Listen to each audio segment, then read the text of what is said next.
There was nothing remarkable about the morning that the village of St. Mildred's woke to, save for the sort of sunshine that made people believe the world to be a rather decent place. It was one of those mild spring days when the hedgerows glowed faintly green, and the air smelled faintly of earth and lilacs. Birds darted from rooftop to rooftop, gossiping like the villagers themselves, and the sound of a distant lawnmower hummed somewhere beyond the churchyard. Before we begin tonight's mystery, tell me, where are you watching from this evening? I do love knowing where our dear mystery lovers are tuning in from around the world, and of course, don't forget to brew a pot of tea, won't you? Miss Marple would insist on it. And if you've not already done so, be sure to subscribe and ring that little bell. It's the only way to ensure you never miss another tale from the quiet corners of England, where secrets never quite stay buried. In other words, it was precisely the kind of day on which something terrible tends to happen. At precisely 10:30, Greyfield House stood at its most dignified and a long, ivy-laced estate belonging to Mrs. Isabel Pembroke, widow of the late Colonel Arthur Pembroke. The grand house had hosted countless luncheons and teas over the decades, and on this morning, Mrs. Pembroke had thrown open her garden gates for the annual charity flower show. Every year, half the village attended, some for the roses, some for the sandwiches, and a few for the chance to observe Mrs. Pembroke herself, a woman who, despite her generosity, inspired far more fear than affection. Miss Jane Marple, dressed in her pale blue cardigan and modest straw hat, had been invited as a guest of Mrs. Pembroke's niece, a sweet, fluttery young woman named Elsie Harcourt. Aunt Isabel insists everyone should bring someone respectable, Elsie had whispered, with a blush that suggested she doubted her own qualification. I told her you were quite the expert on chrysanthemums. Miss Marple had smiled, as she often did when her reputation for horticultural knowledge served as a convenient cover for her rather different expertise. How very kind, dear. I do know a bit about chrysanthemums, she had replied, omitting that her true specialty lay in the weeds of human nature. By 11, the lawn was filled with a cheerful throng, elderly men squinting at dahlias, young mothers balancing teacups, and local officials wearing the solemn expressions of men who hope to be photographed. Mrs. Pembroke presided from her white wicker chair beneath a canopy of roses, dressed in lavender silk and pearls, every inch the imperious matriarch. The only dark note in the harmony of the event was Mrs. Pembroke's companion, a frail-looking woman in gray who sat beside her, silent as a shadow. Few in St. Mildred's knew much about her, save that she had arrived months ago and was introduced only as Mrs. Tregarth. Some whispered that she had been a nurse, others claimed she was a distant cousin fallen on hard times, but all agreed on one thing: she looked frightened. Miss Marple noticed it too. Not the sort of fear one might feel toward a cruel employer, but something deeper, a fear that came from within, from memory itself. Poor soul, murmured Miss Marple to Elsie as they passed the tea table. She looks as though she's waiting to remember something dreadful. Before Elsie could reply, there was a commotion near the rose trellis. A small cry, not of pain but surprise, rang out. Several heads turned. It was Mrs. Pembroke, who had suddenly risen from her chair, one hand pressed to her chest. Mrs. Tregarth, she called sharply, though the woman beside her sat unmoving, staring blankly ahead. Did you? The sentence never finished.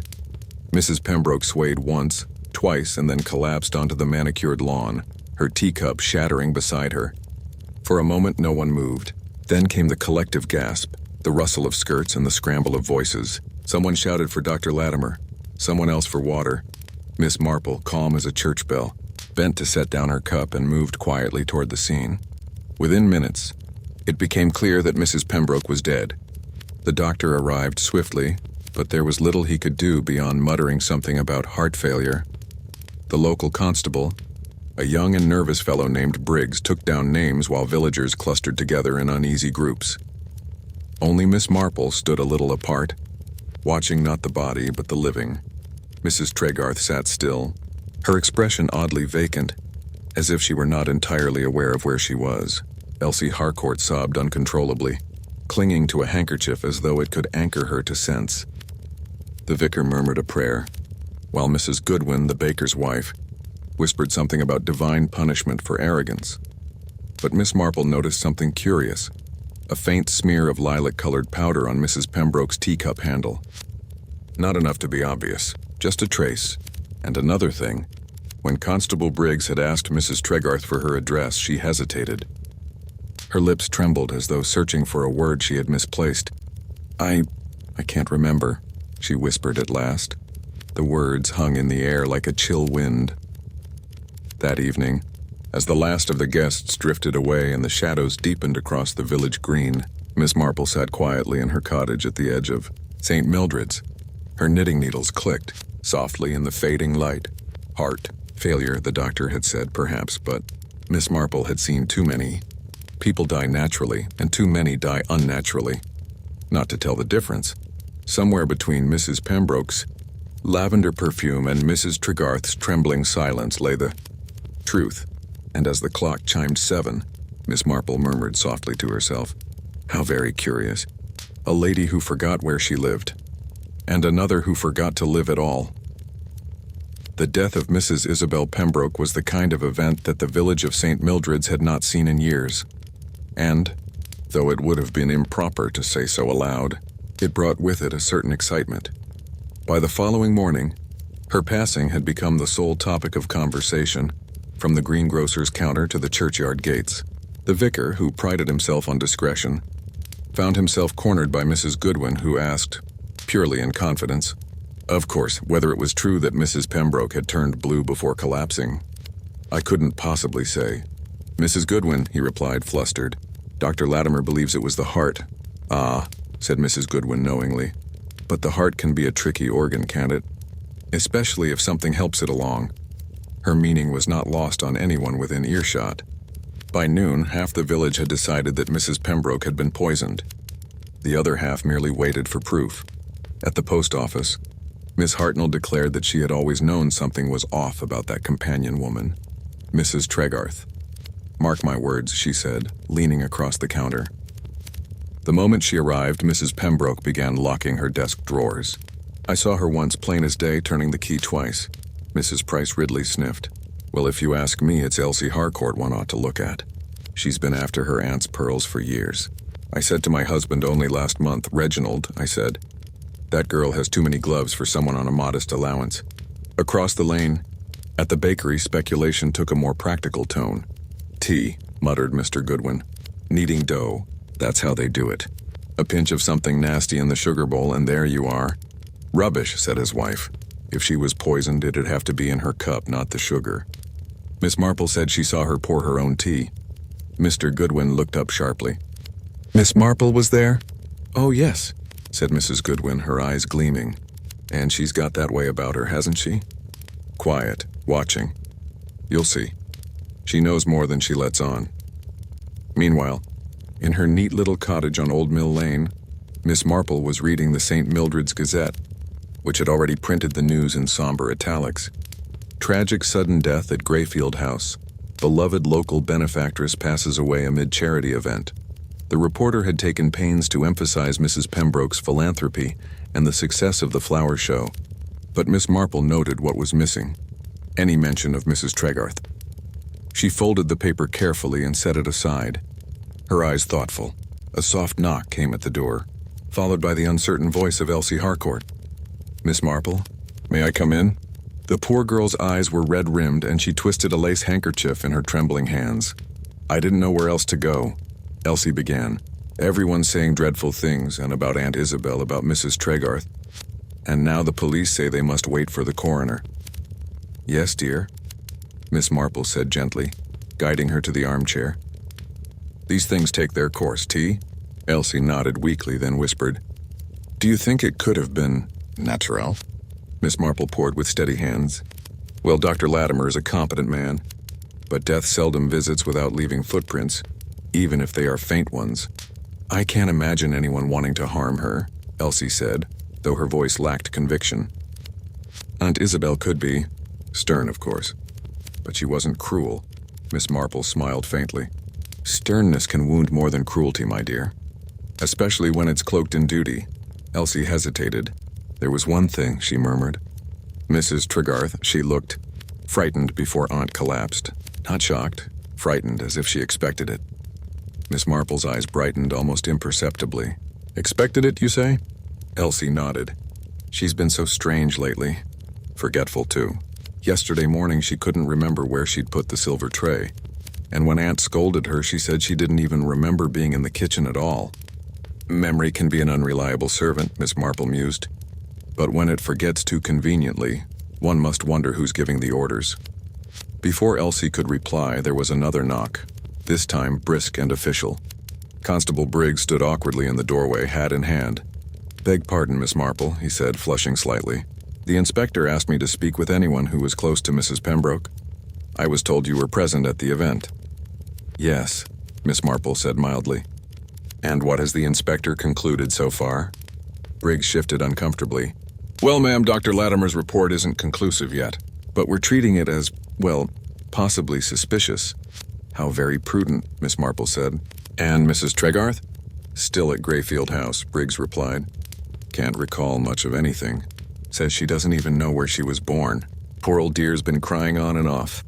Miss Marple's expression softened. "Ah, yes. The mind can be a delicate thing, but sometimes it remembers what the tongue dares not tell." Briggs blinked. "I beg your pardon, ma'am?" "Oh, nothing," said Miss Marple pleasantly. "Just an old lady thinking aloud. Now, if you'll excuse me, I believe I shall take a walk this afternoon. A bit of fresh air helps one think." An hour later, as she strolled past the churchyard, Miss Marple paused before the memorial bench dedicated to the late Colonel Pembroke.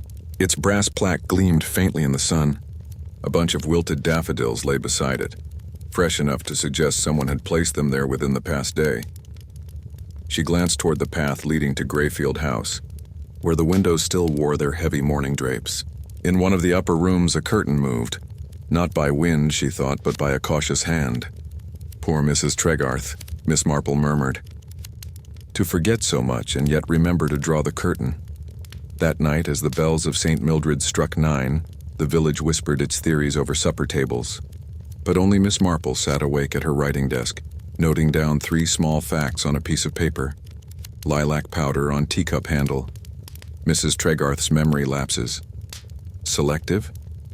Someone visits Colonel Pembroke's bench, but who? She tapped the pencil once, twice, then added a 4th line. Fear is seldom without cause. And with that, she folded the note neatly and placed it inside her book of pressed flowers. By the second morning after Mrs. Pembroke's death, St. Mildred's had resumed its polite routines, outwardly at least. The milkman still clattered along his route, the vicar still rang the morning bell, and the children still skipped past the church green. But beneath the civility, an invisible thread of tension ran through the air like the faint hum of a wire. Every villager was certain that something was amiss, though no one could quite say what. Miss Marple, who had made it her quiet habit never to appear overly curious, took her morning walk precisely as usual. She greeted the gardener at the vicarage, paused to admire the roses outside Mrs. Price Ridley's gate, and finally wandered toward Grayfield House, not in haste, but with the serene inevitability of a woman who always happened to be where the truth was waiting to be found. Constable Briggs was stationed by the gate, looking rather uncomfortable in his uniform. He touched his cap awkwardly as she approached. "Morning, Miss Marple. Inspector Denning's inside. Bit of a muddle, I'm afraid." "Ah, muddles," Miss Marple said with a gentle smile. "Life is full of them, Constable. But sometimes a muddle, when looked at properly, resolves itself into a pattern." Briggs frowned, clearly unsure whether that was meant to be comforting. "Would you like me to tell the inspector you're here?" "Oh, there's no need," Miss Marple said lightly. "I'm simply out for a stroll. But if the inspector should wish for a cup of tea later, he's always welcome to stop by my cottage." Briggs nodded uncertainly as she continued along the outer path, observing the manicured lawns and carefully tended flower beds. The roses, Mrs. Pembroke's pride, were in glorious bloom, though Miss Marple's eye was drawn instead to a patch of disturbed soil near the edge of the lawn. A small patch recently turned. It could have been nothing, or it could have been something that someone wanted hidden. Inside Grayfield House, the atmosphere was heavy and close despite the open windows.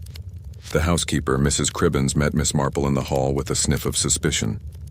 "They say it was the heart," she said, wringing her hands. "But I don't believe it. Not after the way she shouted at poor Mrs. Tregarth the night before." "She shouted?" Miss Marple asked mildly. "Oh, I heard it myself through the pantry door. Said she wouldn't be blackmailed, and if Mrs. Tregarth thought she could threaten her, She'd find herself out in the cold before morning. Terrible words, Miss Marple. I didn't dare listen longer.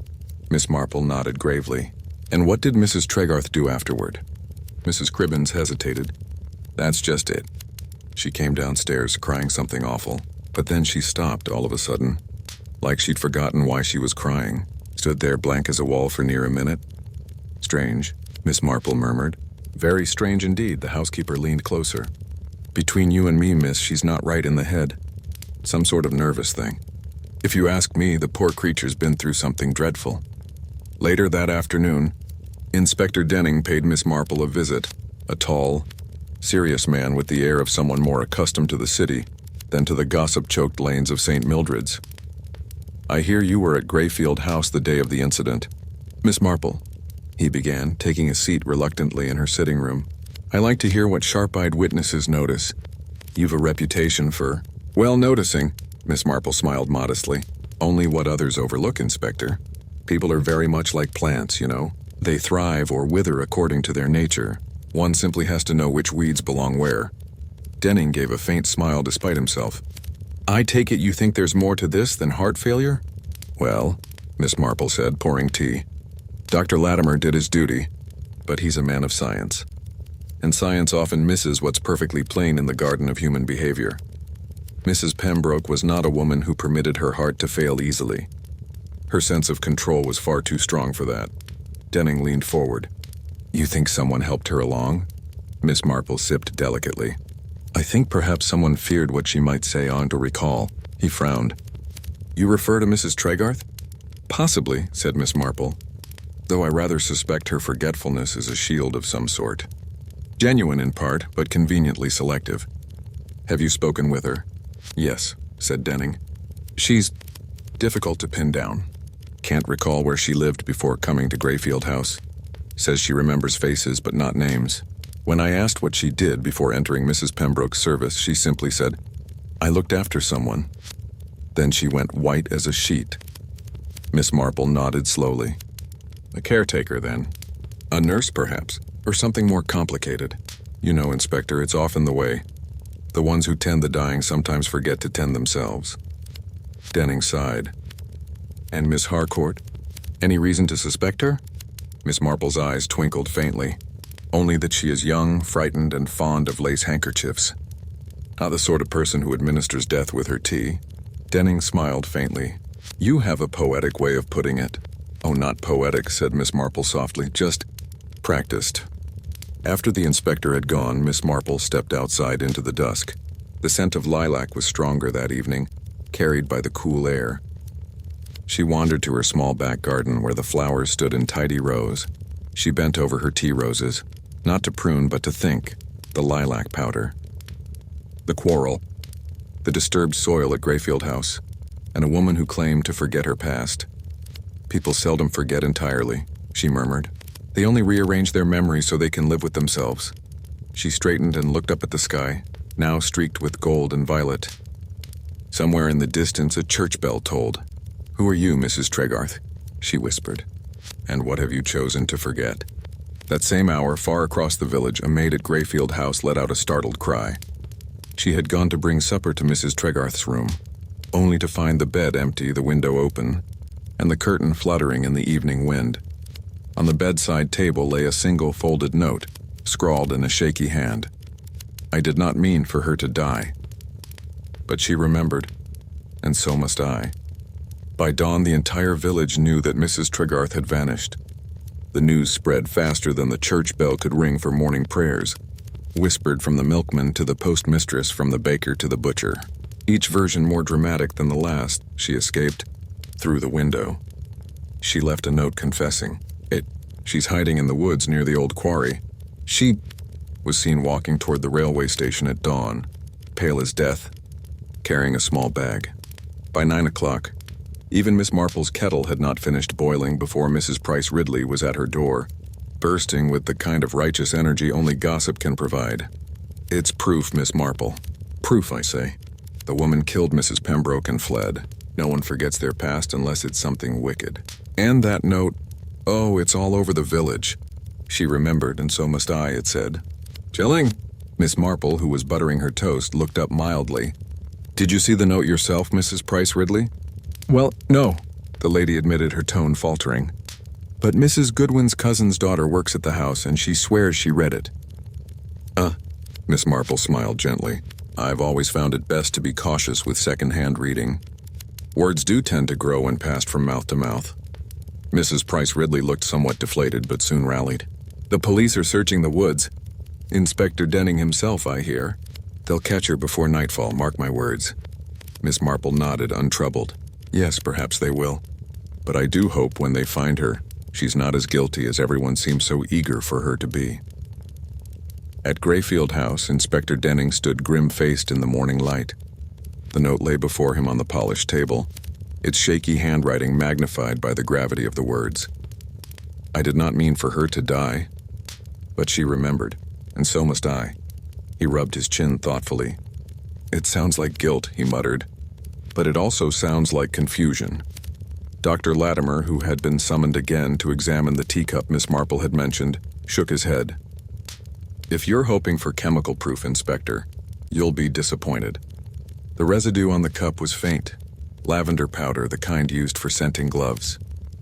Nothing dangerous that I can detect. Denning frowned. So if there was poison, it's gone? Either that, the doctor said grimly, or there never was any. The inspector sighed, looking around the grand, silent room. The scent of Mrs. Pembroke's lavender still hung faintly in the air, as if mocking them.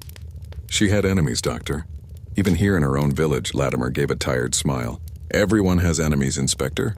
Some just disguise theirs with smiles and tea. Miss Marple arrived later that afternoon, invited, and somewhat reluctantly, by Inspector Denning, who had learned that it was often wiser to consult her before she appeared uninvited.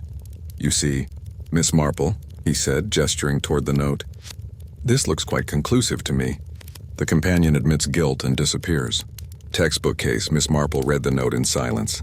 Then she asked, May I see the envelope? There wasn't one. Ah, said Miss Marple softly. So it wasn't meant to be sent. Only found, Denning blinked. You think she wanted someone to read it? Or someone else wanted it found? Miss Marple murmured. Forgive me, Inspector, but this handwriting... The strokes are uneven, yes, but deliberate. The message is short, theatrical, almost staged. A woman in panic might write a longer note, perhaps an apology. But this feels like a quotation. Almost like a line rehearsed, the inspector frowned. You think she didn't write it? Oh, I think she wrote something, Miss Marple said with a faint smile. But whether it was this note, that I very much doubt. Meanwhile, the police searched every lane and hedgerow within 3 miles of St. Mildred's. They found no trace of Mrs. Tregarth, though they did find her shawl near the churchyard bench dedicated to Colonel Pembroke. It was folded neatly, as if placed there with care. When the inspector brought it to Miss Marple, she examined it closely, noting a few faint specks of gray dust clinging to the fringe. Gravel dust, she said quietly, the sort one finds near the railway path. You think she went to the station? I think she went somewhere familiar, Miss Marple replied. The mind, even when confused, often retraces its most deeply worn paths. And if Mrs. Tregarth truly had forgotten her past, she might have been walking back toward it, unconsciously. Denning looked skeptical. That's all very poetic, but what about motive? Why would she kill her employer? Miss Marple smiled faintly. Because she remembered something Mrs. Pembroke had forgotten, or wished to forget. A very different thing, you know. That evening, as dusk fell, Miss Marple paid a quiet visit to Elsie Harcourt, who sat by the window in her aunt's darkened drawing room, the flickering firelight casting long shadows on her pale face. Oh, Miss Marple, she said miserably. It's awful. They all say Mrs. Tregarth killed Aunt Isabel. I can't bear to think of her alone out there, frightened. Tell me, my dear, Miss Marple said gently. How did your aunt come to hire her? She came last autumn, Elsie said, rubbing her temples. Aunt found her through a notice in the County Chronicle. It said she had cared for an invalid lady in Surrey until her death. Aunt said she liked her quietness. But later she grew impatient, said Mrs. Tregarth was forgetful, clumsy. Once she even accused her of lying about her references. Miss Marple's eyes narrowed slightly. Did she dismiss her? No, she threatened to several times, but never did. Aunt said she couldn't quite bring herself to let her go. There's something about that woman, she used to say. Something I can't put my finger on. Miss Marple nodded thoughtfully. And did Mrs. Pembroke ever speak of Surrey? Elsie blinked. Why, yes, once or twice. She used to visit there years ago before my uncle died, but she said she hadn't been back since. Miss Marple's knitting needles, which she had been holding idly, clicked once in her fingers. Ah, she said softly. I rather thought so. As she left Greyfield House, the moon rose pale and low over the village rooftops. The streets were quiet, save for the faint cry of an owl. Miss Marple paused at the churchyard, her sharp eyes catching something glinting faintly in the grass near Colonel Pembroke's bench. She bent to pick it up, a small, silver locket, the chain broken. Inside, beneath a film of dust, was a faded photograph of a young man in uniform and smiling, and beside him, a woman who looked very much like Mrs. Tregarth, years younger. On the opposite side was a tiny inscription, "To Clara, with love, Arthur." Miss Marple closed the locket gently, her expression unreadable. So, she murmured, you remembered him.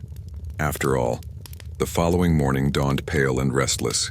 A thin mist hung over St. Mildred's, blurring the hedgerows and dulling the light that usually warmed its tidy cottages. The village, still humming with talk of Mrs. Tregarth's disappearance, seemed to hold its breath. In her quiet sitting room, Miss Marple sat before a small breakfast tray, a folded napkin at her side, and the silver locket resting in her palm. She had cleaned it gently the night before until the engraved words inside gleamed clear and sharp. To Clara, with love, Arthur, Clara Tregarth. Arthur Pembroke. So the late colonel had known her. Clara, Miss Marple murmured aloud, tasting the name like a clue. The lady who forgot to die. Or perhaps the lady who forgot how to live after love went wrong. She slipped the locket into an envelope, sealed it neatly, and placed it beside her tea. Then, with her usual unhurried grace, she prepared to pay another visit to Inspector Denning, this time with something worth sharing.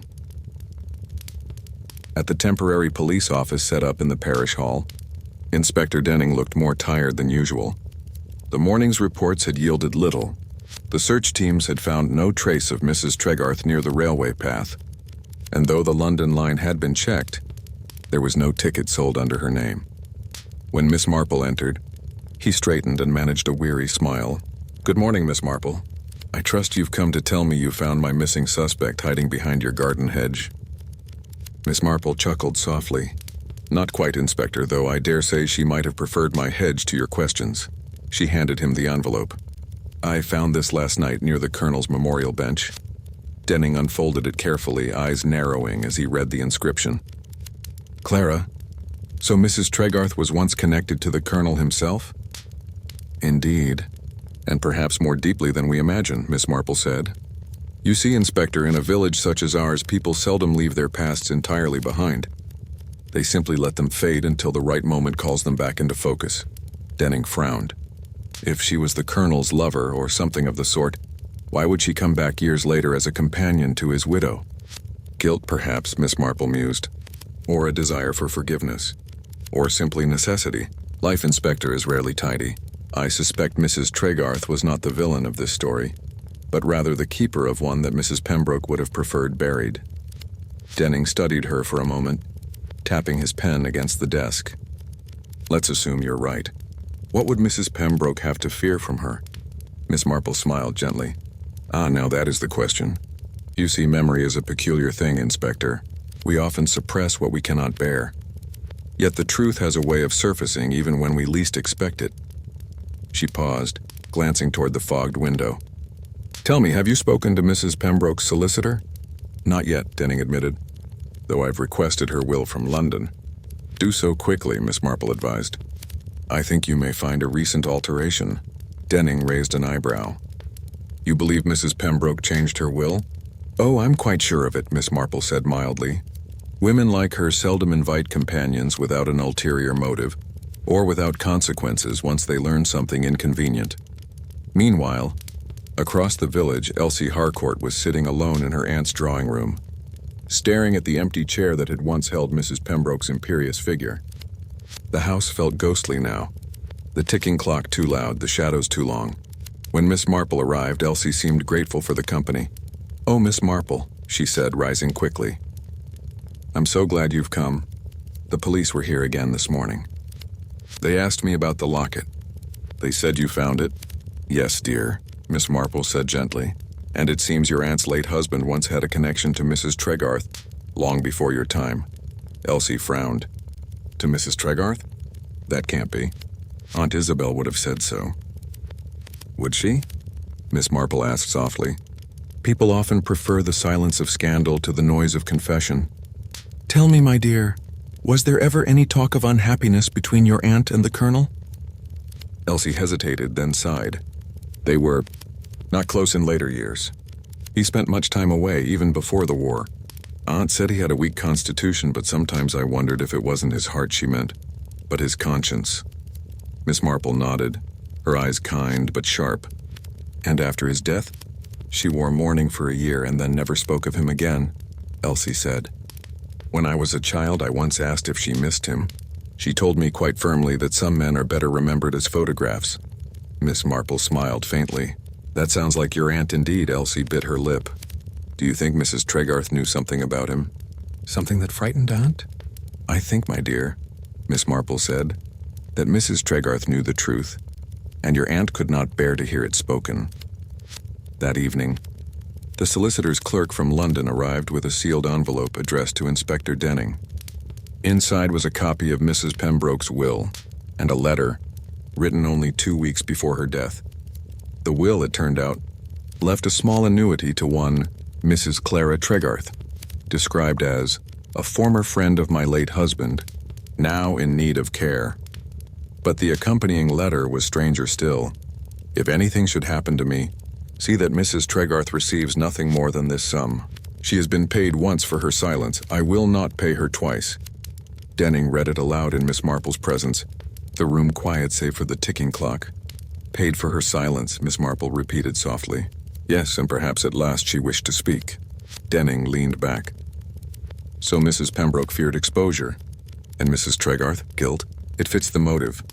Partly, Miss Marple said, but not quite. You see, Inspector, guilt alone does not vanish into the mist. Fear does. Someone helped Mrs. Tregarth disappear, and not out of kindness. Denning stared at her. You think she's dead? Miss Marple looked down at her teacup, the reflection of the lamplight trembling in its surface. I think, Inspector, she said quietly, that the lady who forgot to die may finally have remembered how.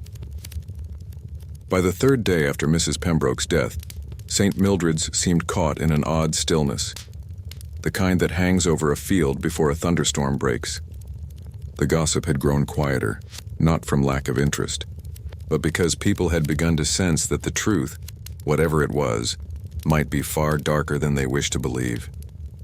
At the center of this hush stood Greyfield House, its shutters half closed, its roses wilting from neglect. Miss Marple, walking along the gravel path that led to the gates, thought how quickly even the most splendid homes begin to fade once their mistress is gone. Inside, she found Elsie Harcourt sorting through her aunt's papers. The young woman looked pale and sleepless. They've been at me all morning, she said faintly. Inspector Denning and that dreadful constable. They want to know if Aunt kept any letters from Colonel Pembroke. But she burned nearly everything years ago. Miss Marple took a seat, her eyes traveling over the desk, the neat piles of correspondence, a silver-framed photograph of the Colonel in uniform, and a single key lying apart from the rest. That key, my dear, she said softly. It doesn't belong to the desk, does it? Elsie blinked. No, it's for the small cabinet in her bedroom. The one she always kept locked. Would you mind? Elsie hesitated and then fetched it. Together they climbed the wide staircase, the air faintly scented with lavender and dust. The bedroom felt untouched since that dreadful day. Miss Marple crossed to the cabinet, turned the key, and opened the door. Inside lay a handful of yellowed letters tied with a ribbon, a bottle of lavender powder, and, most curious of all, a packet of old newspaper clippings. Miss Marple untied the ribbon gently. The first letter was dated 1918, written in a bold masculine hand. My dearest Clara, the armistice is signed. I am coming home at last. Forgive me for the silence these past months. Your letters were my lifeline. We will speak soon. I have told Isabel nothing. She would not understand. Arthur, Elsie gasped. Then it's true. Mrs. Tregarth, Clara, was his mistress. Miss Marple nodded. Perhaps. But note the tone, my dear. That is not a man addressing a mere fancy. That is love, or at least what he believed was love. The next letter was shorter, colder. Clara, it must end. Isabel knows. She has threatened ruin if I see you again. Take the money enclosed and go abroad for a time. For your sake and mine, forget this ever was. Miss Marple folded the letter with care. So, she murmured. The colonel bought silence. And when he died, his widow kept paying the debt. Elsie's eyes filled with tears. Aunt Isabel must have hated her. Perhaps she poisoned her tea to be rid of the reminder. Miss Marple shook her head gently. Oh no, my dear. Mrs. Pembroke was not the one who drank from that cup. Elsie frowned. But Aunt, Miss Marple held up a hand. Let us consider what we know. The lilac powder and lavender, the kind used by women of Mrs. Pembroke's generation. And yet that same scent was found on her teacup, not in the sugar, not in the pot. Meaning the powder was placed there, deliberately, and after the tea was poured. Elsie's brow furrowed. But who would do that? Miss Marple smiled faintly. Someone who knew Mrs. Pembroke's habits. Someone who might be serving her tea, trembling with either guilt or fear, and someone who might mistake one cup for another.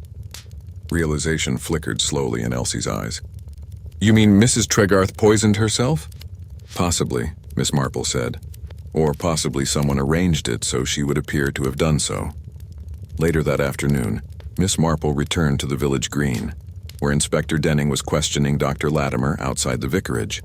Both men looked weary, their conversation half argument, half resignation. Still no trace of the woman, Denning muttered when he saw her. I've men checking the river now. Miss Marple inclined her head politely. You may not need to look far, Inspector. The answer may already be in Mrs. Pembroke's house. He frowned. You found something? Only what she tried so hard to hide, Miss Marple said, and told him of the letters. Denning whistled softly. A buried affair, so the widow had a motive after all. She found out, kept the woman close out of spite, and then... Ah, Miss Marple interrupted mildly. But that assumes Mrs. Pembroke was the cruel one. What if she was the afraid one? Afraid of what? Of being remembered, Miss Marple said. For you see, Inspector, I think Mrs. Tregarth did not come back for vengeance or money.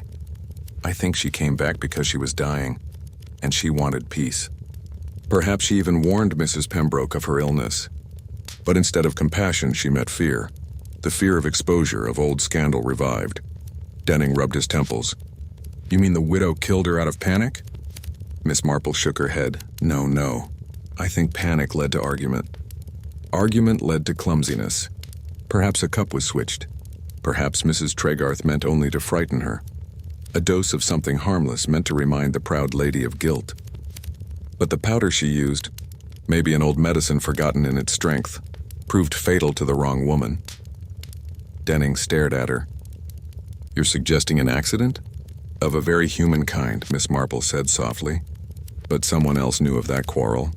Someone who feared what Mrs. Tregarth might yet reveal. Who?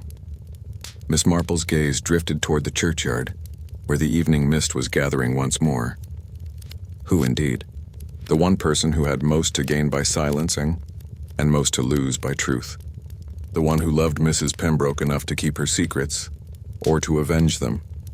That night the rain came at last, a steady, sorrowful drizzle that blurred the lamps along Old Mill Lane.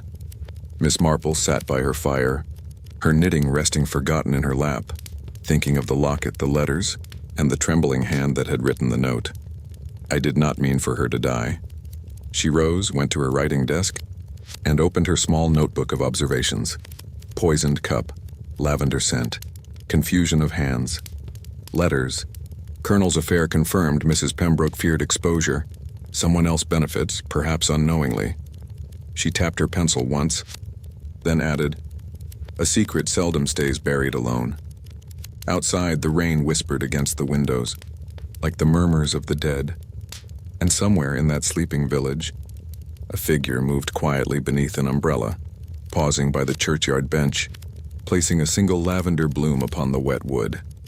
The rain had not yet stopped when the village awoke the next morning. It clung to the rooftops like a sorrow that refused to wash away, turning the cobblestones slick and the air heavy with the scent of damp earth and lavender. But by mid-morning, something else was stirring in St. Mildred's. Something sharper than grief and far livelier than mourning. The rumors, thought to have exhausted themselves, had found new breath, for word had spread that a body had been found. Constable Briggs was the one who discovered it, quite by accident, as he later told Inspector Denning.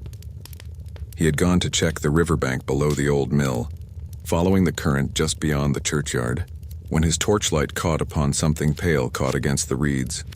It was the body of a woman. She was still dressed in the gray coat Mrs. Tregarth had worn the day she disappeared. Her hat had drifted away downstream, her hands folded neatly against her chest, as though she had lain down there herself, intending sleep. But the current, indifferent as always, had left her face turned upward, eyes open, as if waiting for someone to finally remember her name. By the time Miss Marple arrived at the riverbank, summoned quietly by Inspector Denning, the area was already cordoned off. Villagers lingered behind hedges, whispering. The inspector's expression was grim. "It's her, Miss Marple. Clara Tregarth." No question. No signs of violence, though the doctor says she's been in the water 2 days at least. Miss Marple peered at the still form with quiet solemnity. "Poor soul," she murmured. In the end, even forgetting couldn't save her. Denning crossed his arms. "Suicide likely. Guilt for the poisoning. Fits the note perfectly." Miss Marple's eyes flicked toward him, faintly reproving. "Does it, though? A woman driven by guilt often leaves traces of preparation. Tidied rooms, farewells, small apologies. Mrs. Tregarth left none. And she had no means of crossing the village unseen. How curious that no one saw her leave." Denning frowned. "You think she didn't go willingly?" "Oh, I think she went, Inspector," Miss Marple said softly. But perhaps not alone. Later that day, as the rain cleared and the bells tolled mournfully across St. Mildred's, the entire village gathered around the churchyard to whisper their conclusions. Some claimed divine justice, others poetic irony. A few insisted they had always known the woman was unstable. But Miss Marple, sitting quietly in the back pew of the empty church, noticed what no one else did. A man standing apart near the nave, hat in hand, head bowed. Dr. Latimer. He stood there longer than propriety required, staring not at the altar but at the narrow side door that led to the vestry. When he finally turned to leave, Miss Marple followed him out, politely, invisibly, as only she could. "Such a tragedy, Doctor," she said gently. "You tended to Mrs. Pembroke in her final moments, did you not?" He started slightly, then nodded. Yes, of course. Heart failure, as I said. It was quick." "Indeed," said Miss Marple. "But tell me, you also examined Mrs. Tregarth's body this morning?" "Yes," he said curtly. "Drowning, though she may have been unconscious first. Shock, perhaps."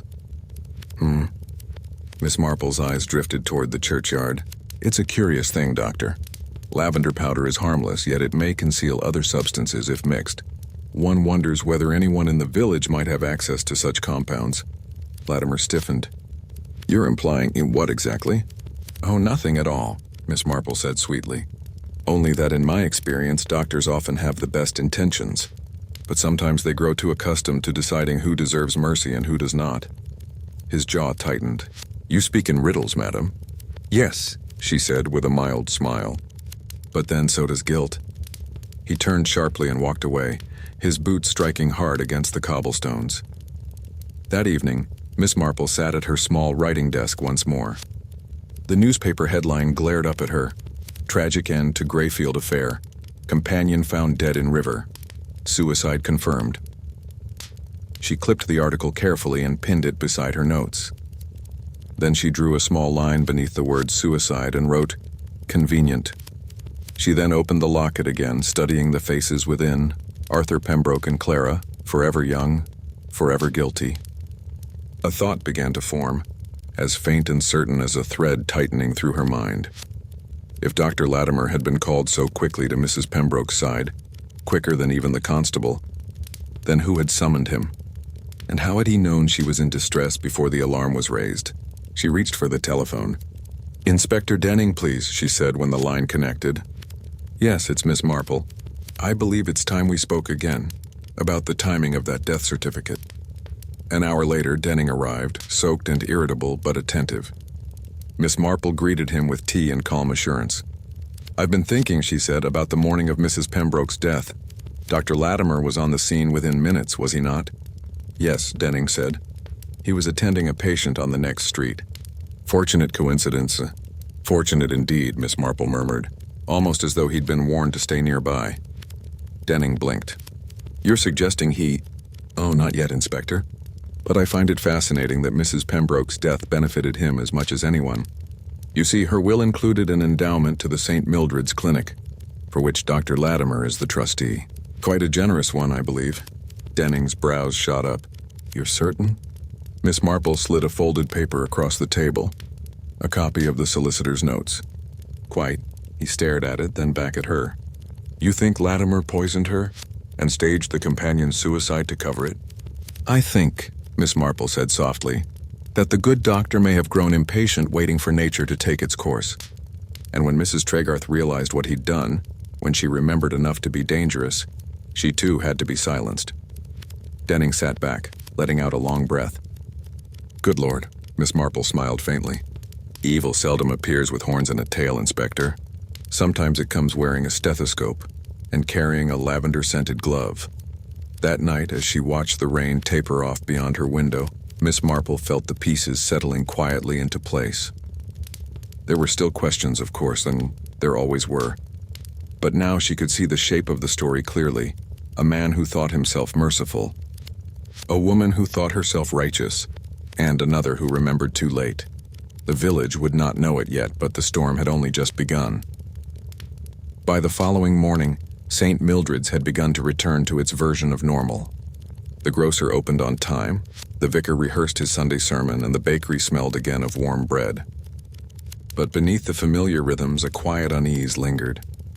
The village had buried its scandal, yet no one felt at peace. Miss Marple, however, was very calm indeed. She had invited Dr. Latimer for tea. It was a small, handwritten note, precisely worded, polite, impossible to refuse. "My dear doctor, you must be quite worn out with these dreadful affairs. Do let me give you a cup of tea this afternoon, 4 o'clock. I have something quite interesting to show you. Something that may set several matters finally to rest." She signed it, "Yours sincerely, Jane Marple," and sent it by the postboy. Then she spent the rest of the day preparing not just tea, but a stage. Her sitting room looked as innocent as always. Lace doilies, soft cushions, and a tray of scones still warm from the oven. Yet every detail had been arranged with quiet precision. 2 cups stood side by side, the same porcelain pattern as before, the one from the Grayfield garden party. At 3:55 precisely, she heard his footsteps on the gravel. He entered with his usual professional grace, though there was something guarded in his eyes. "My dear Miss Marple," he said, removing his hat, "you do have a talent for hospitality under tragic circumstances." "I find tea helpful in all circumstances," she replied sweetly. "Please sit. Milk, sugar?" "Just a little milk, thank you," she poured. The silver spoon chimed softly against the porcelain, a sound that seemed to make him tense ever so slightly. For several minutes, they spoke of neutral things. The weather, the vicar's sermons, the difficulty of finding good servants these days. Only when he seemed to relax did she bring out a small envelope and lay it on the table between them. "I came across this in Mrs. Pembroke's writing desk," she said mildly. "A prescription slip, unsigned, but written in a hand I think you may recognize." Latimer's face froze. "I see. And what of it?" "Oh, nothing serious, I dare say," she said lightly. "Merely curious. It's for a compound of digitalis and lavender oil, an unusual mixture. Quite harmless in small doses, of course, but rather decisive in excess." His teacup rattled faintly as he set it down. "You can't possibly imply—" "Oh, my dear doctor," Miss Marple interrupted gently. "I never imply. I only observe, and I observed that Mrs. Pembroke's cup, your patient's cup, carried a trace of lavender not from powder but from tincture. The difference is subtle, but a gardener knows the scent." He stared at her, breathing unevenly. "You have no proof. The woman poisoned herself, everyone knows it." "Ah, yes," Miss Marple said, nodding. "The convenient suicide.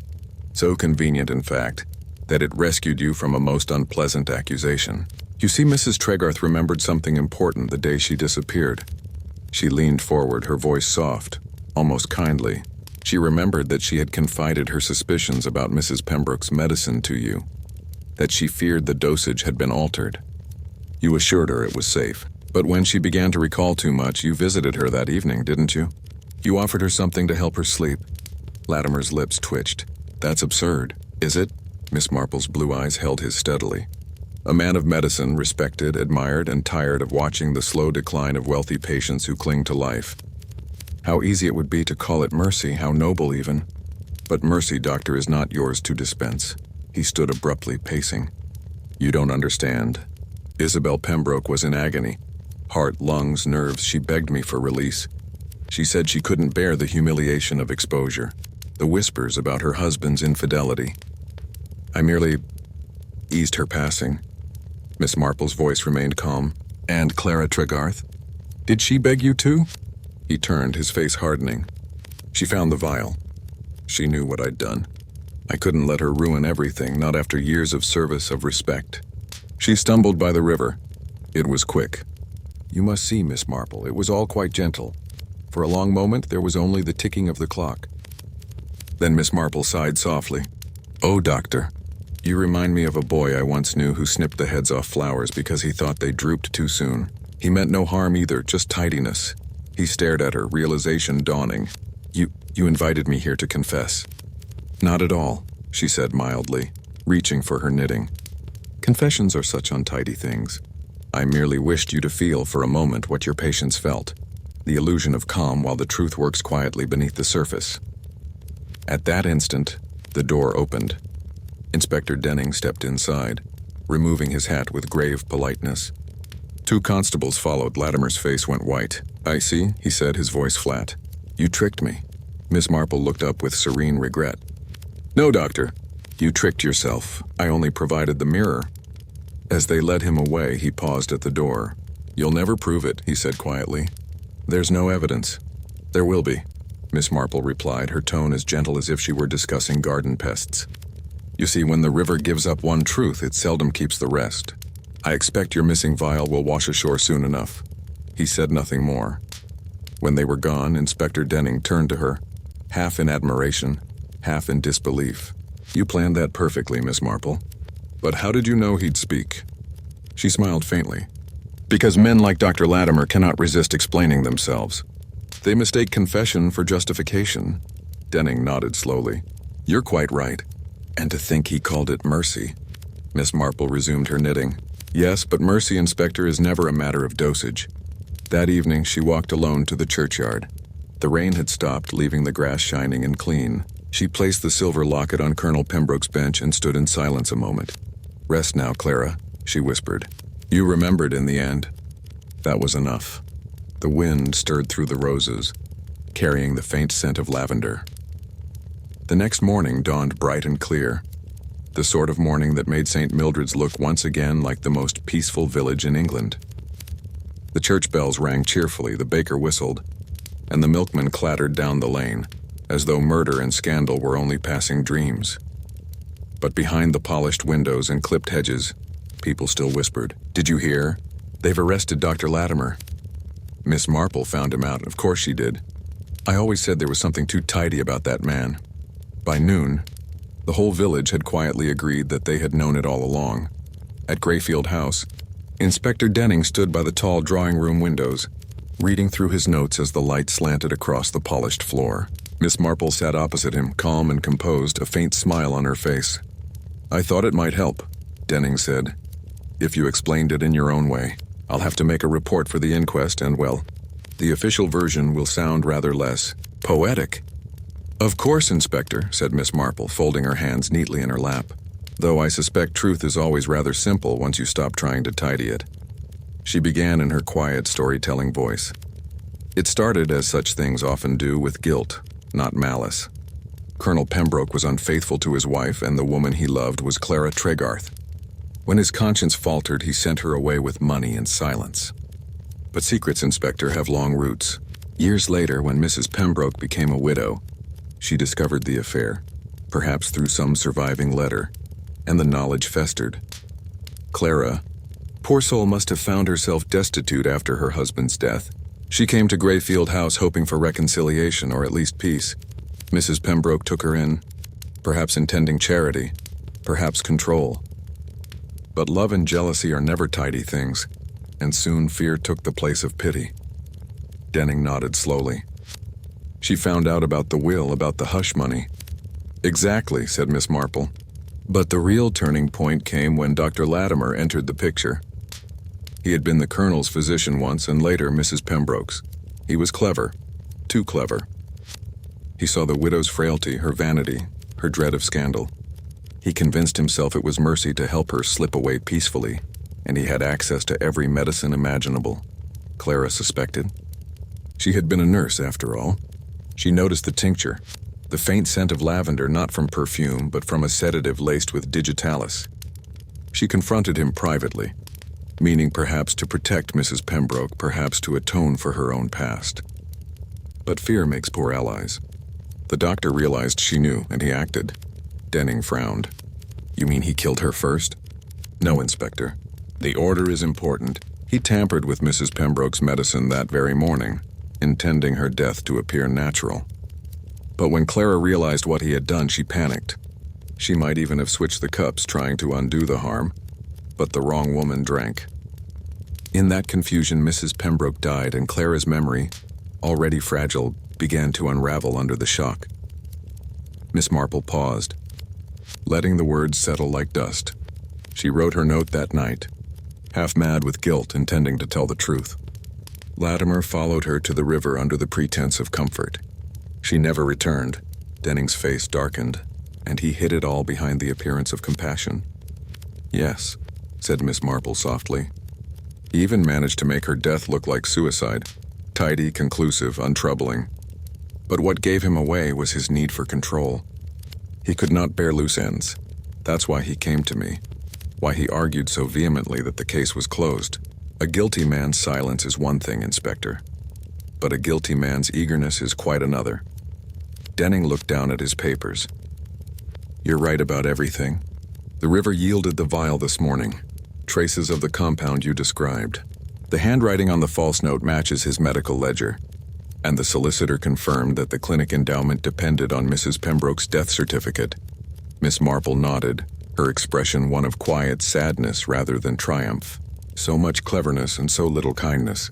It's a dreadful waste. You amaze me, Miss Marple, said Denning. You always make it sound so human. Oh, but it is, she replied. Murder is rarely about monsters. It's about people who can't bear to live with themselves, so they try to tidy the world instead. That afternoon, when she left Grayfield House for the last time, the village seemed almost too bright. The roses in Mrs. Pembroke's garden were blooming again, defiant, beautiful, and slightly overgrown. Elsie Harcourt was waiting by the gate. She looked drawn, but lighter somehow, as if the heavy air had lifted at last. Inspector Denning told me, she said quietly. I can hardly believe it. The doctor of all people. Yes, my dear, Miss Marple said kindly. Evil often wears respectability like a fine hat. It's comfortable and terribly convincing. Elsie's eyes filled with tears. What will happen to her house now? And to Mrs. Tregarth? The house will find another mistress, Miss Marple said. As for Mrs. Tregarth, I dare say she's at peace now. She wanted only to be remembered truthfully. That's all any of us can hope for in the end. Elsie squeezed her hand. I don't know how to thank you. Oh, don't thank me, Miss Marple said, smiling faintly. Just plant something lovely in that garden. Roses, perhaps. They do so well when they're given room to grow. That evening, back in her cottage, Miss Marple set aside her knitting and looked out toward the twilight fields. The air smelled of rain and cut grass, and somewhere, faintly, she could hear the church bell marking the hour. She took the little locket from her pocket one last time, polished it with her handkerchief, and placed it beside the photograph of her own late nephew. People are very much alike, she murmured. They all want to be forgiven, even when they don't deserve it. Then she picked up her tea, still warm, and smiled. But that, I think, is why God invented tea. A week after the arrest, St. Mildred's looked much as it always had. The green was clipped, the grocer cheerful, and the gossip, though still plentiful, had begun to lose its sting. People spoke of that dreadful business at Grayfield House in the same tone they used for a late frost or a spoiled batch of jam. Regrettable, but now behind them. The church bells tolled a gentle hymn the morning after the funerals. 2 coffins had lain in the nave side by side. Mrs. Isabel Pembroke, respected patroness of the parish, and Mrs. Clara Tregarth, once the mysterious companion who had frightened the village so. In death, they had been reconciled by proximity, if nothing else. Miss Marple attended quietly, sitting 3 rows from the front with her black gloves folded in her lap. She listened as the vicar spoke of forgiveness, of frailty, of the complex threads of the human heart. When the service ended and the villagers filed out into the sunlight, she lingered a little longer, studying the light falling through the stained glass. "It's odd, isn't it?" murmured Inspector Denning beside her, removing his hat. "After everything, they'll be remembered as tragic ladies instead of victims and culprits." Miss Marple smiled faintly. "Memory is the gentlest editor, Inspector. It keeps what can be borne and erases what would spoil the picture." "Perhaps that's mercy of a sort," he nodded. "The Crown won't make much of a show of the doctor's trial. He's confessed and the evidence is clear. A quiet sentencing, I imagine?" "Yes," said Miss Marple softly. "Quiet endings suit men who feared noise in life." They walked together down the gravel path that led from the church to the green. Children were already playing there again, their laughter slicing through the solemn air. "You know," Denning said, "I keep wondering what drives people like him. Latimer had position, money, respect. Why risk it all for that twisted notion of mercy?" Miss Marple looked at the children a moment before replying. "Because, my dear Inspector, clever people often confuse tidiness with goodness. He wanted a world where pain could be neatly folded away, where inconvenient souls simply stopped. But life refuses to be tidy." Denning gave a wry smile. "You make it sound almost philosophical." "Oh, it is. All murder is, in the end. It's the philosophy of impatience." He chuckled softly and touched his hat. "Well, Miss Marple, the village owes you a great deal. You make it sound so simple, yet I doubt I'd have seen half what you did." Miss Marple's eyes twinkled. "I'm sure you would have, Inspector, if you'd spent 50 years watching how people behave over teacups. Everything one needs to know about humanity happens in small rooms with sugar bowls."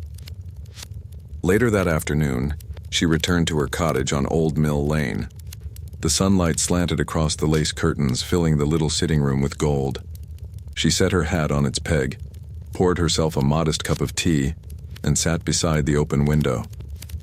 Outside, the bees droned lazily among the hollyhocks. The peace felt deeper now, earned rather than assumed. On the side table lay the small silver locket, polished, closed, and gleaming softly. She had taken it to the churchyard that morning and placed it upon Colonel Pembroke's bench again.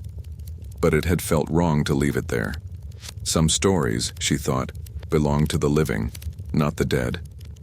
She picked it up now and studied the tiny photograph inside. The young soldier smiling, the young woman beside him radiant, unknowing of the shadows ahead. "They look so certain," she murmured. "How strange that certainty so often leads us astray." She placed the locket back on the table and reached for her knitting. For a long while, only the rhythmic click of needles filled the room. When the kettle whistled, she rose, refilled her cup, and spoke into the quiet. "It's over now," she said softly, as though to an invisible listener. "But such things never really end, do they? They simply settle, like dust after a storm."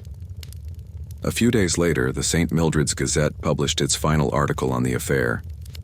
Local physicians sentenced in Greyfield deaths. Inquiry closed. Inspector Denning of the County Constabulary praised Miss Jane Marple for her unusual clarity of observation. The village of St. Mildred's, he said, may now return to peace. Miss Marple clipped the article neatly and added it to her scrapbook, right beside one from years earlier about a missing gardener in Chipping Cleghorn, and another concerning a curious affair with poisoned scones. "Peace," she said aloud, smiling. "Until the next storm." That evening, as twilight gathered over the village, Miss Marple stepped outside into her little garden. The air was cool and fragrant. She bent to pinch a dead leaf from her rose bush, and noticed a single new bud, small, tightly furled, the color of faint lavender. "Roses do recover quickly," she mused. People could learn from them. She looked toward the distant roof of Grayfield House, now shuttered and silent, and felt the faintest pang of melancholy. "Poor Mrs. Pembroke," she said softly. "So proud, so lonely. And poor Clara, remembering too late that forgiveness is its own kind of courage." She straightened, brushing soil from her hands. Somewhere in the distance, a dog barked, and the church clock chimed 8. Inside, the kettle began to hum. Miss Marple smiled, turned back toward her door and said to herself, as she often did when closing a chapter of human folly, "Well, it's all very sad, but one mustn't forget there's seed cake for tea." And so, the village of St. Mildred's returns to its calm, though one imagines Miss Marple will keep her kettle ready, just in case peace grows too quiet again. Tell me, dear listeners, did you suspect the good doctor before the truth came out? Leave your thoughts below. I always enjoy reading your theories. Until next time, keep your tea warm, your eyes open, and your secrets few.